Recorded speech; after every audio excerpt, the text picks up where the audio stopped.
L'exemple qui est donné par Julien, c'est un exemple de négociation à l'achat. Tu as une prestation informatique qui t'est facturée relativement cher parce qu'il y a des services associés, une qualité qui finalement n'est pas valorisée par toi parce que tu ne l'utilises pas. Et que parallèlement, tu as un nouveau prestataire qui te propose une prestation 50% moins chère. Donc ton objectif, c'est de faire baisser de 25% la prestation actuelle.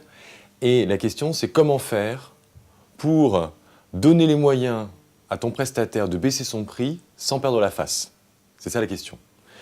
Donc, par rapport à ça, ce que tu as identifié, c'est que, pourquoi il est plus cher? C'est parce qu'il y a un ensemble de prestations annexes autour, de services qui sont facturés parce qu'ils ont une forte valeur ajoutée, mais que dans ton cas précis, par rapport à d'autres clients, tu n'utilises pas.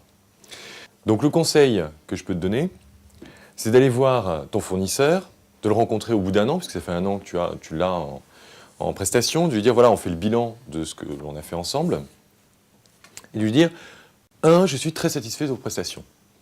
Voilà, donc vraiment, j'ai très envie de continuer avec vous. Mais parallèlement, après un an de recul, je me rends compte que vous avez une très forte valeur ajoutée, mais que je ne l'utilise pas. Donc finalement, le contrat que je vous ai passé n'est plus celui dont j'ai besoin. En revanche, la prestation que vous me fournissez, qui est une prestation de base, me convient bien. Moi, j'ai envie de continuer avec vous. Et c'est à vous de m'aider à continuer avec moi. Pourquoi?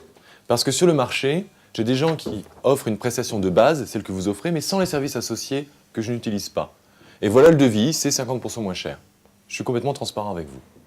Maintenant, je comprends que votre contrôle de gestion est tout intégré, tout amalgamé et propose un package global.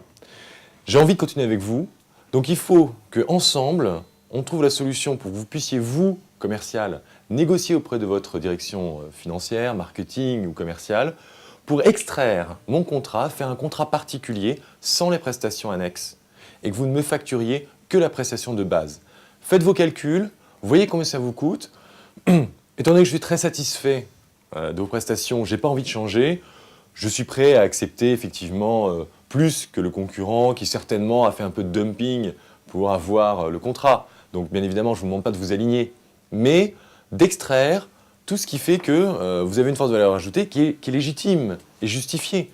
Je suis très content de ce qu'on a fait cette année et je ne vais pas revenir dessus, je n'ai pas l'impression d'avoir été floué puisqu'il y avait un ensemble de prestations, il se trouve que je ne les ai pas utilisées. Je m'en rends compte aujourd'hui, c'est ma décision, donc j'aimerais que vous fassiez un contrat particulier pour moi dans lequel vous enlevez toutes les prestations particulières. Donc voilà, travaillons ensemble, essayons de voir ce que ça coûte, supprimez tous les facteurs de coût. D'accord, vous ne pourrez pas amortir l'ensemble des procédures que vous avez mis en place pour tous vos clients. Ben voilà, c'est le contrat que je vous propose. Continuez avec nous avec une marge honorable sur la prestation de base. Et puis finalement, ne pas nous facturer d'autres services que vous facturerez à d'autres clients qui, eux, l'utiliseront. Si vous êtes d'accord, prenons une semaine, 2 semaines pour travailler sur ces coûts-là. Et puis, rencontrons-nous pour essayer de trouver une solution qui soit acceptable pour votre direction financière et puis qui soit acceptable pour moi compte tenu des tarifs qui me sont proposés par ailleurs.